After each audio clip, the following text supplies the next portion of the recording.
De acuerdo a lo que se me ha informado por parte de la CGT, de los compañeros de la 62, los gremios más importantes en lo que hace a disposiciones generales de convenios están prácticamente finiquitadas. Falta el postre, que son los salarios. Si los patrones coordinan para explotar, los trabajadores coordinaremos para erradicar la explotación.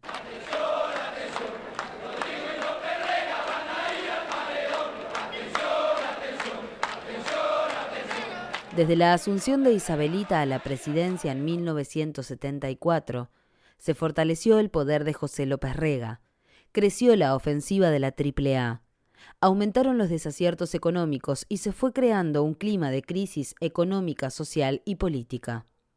La caída de Helbart en octubre de 1974 fue la expresión del fin de las posibilidades del distribucionismo iniciado en 1973. En los primeros meses de 1975, ante el deterioro del salario tras la trepada de los precios, creció la preocupación en el movimiento obrero.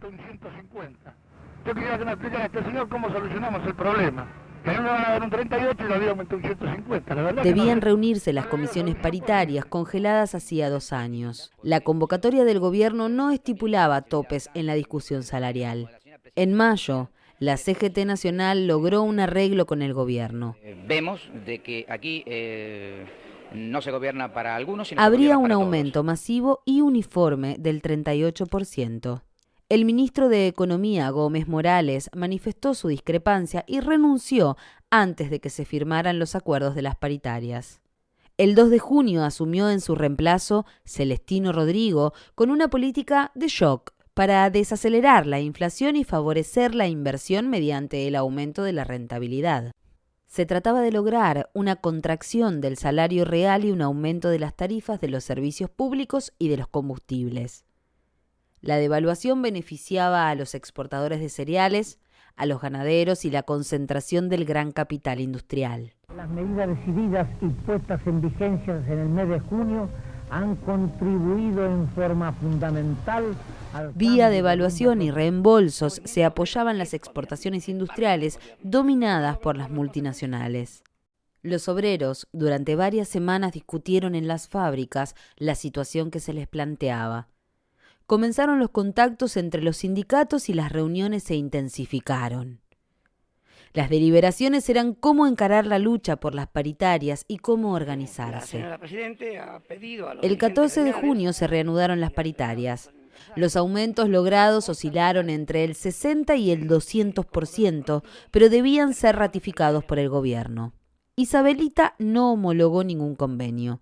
La última semana de junio, el gobierno informó que finalizaba el plazo para las paritarias. Se sucedieron un plenario de la CGT, una marcha de 10.000 obreros de la Ford Motor Argentina de Pacheco, y en Rosario hubo paros de los choferes de colectivo, docentes y empleados de comercio. En la zona industrial del Gran Rosario protestaron los ceramistas, aceiteros, químicos, metalmecánicos y petroquímicos. A raíz del estado de movilización, el viernes 27 de junio se realizó un paro general en todo el país convocado por la CGT y las 62 organizaciones con una gran concentración en Plaza de Mayo.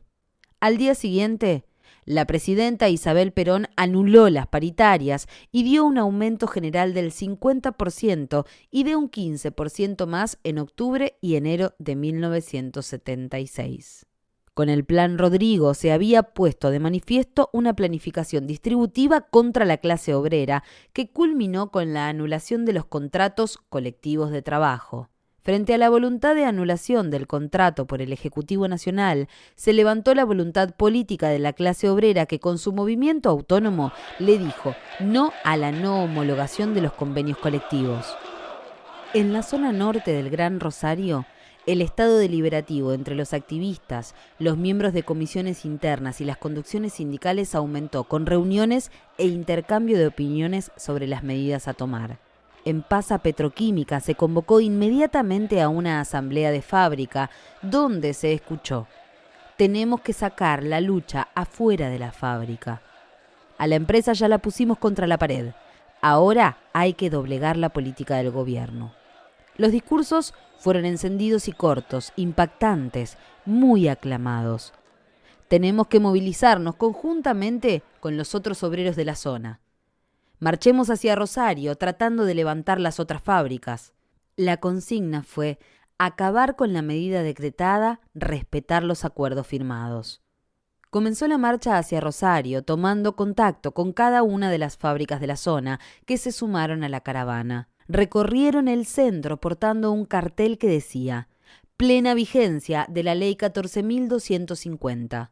Eran trabajadores petroquímicos, ceramistas, del tractor, mecánicos, químicos, jaboneros y también textiles. El objetivo era pedir por la homologación de los convenios de trabajo ya concertados y la libre discusión de los restantes.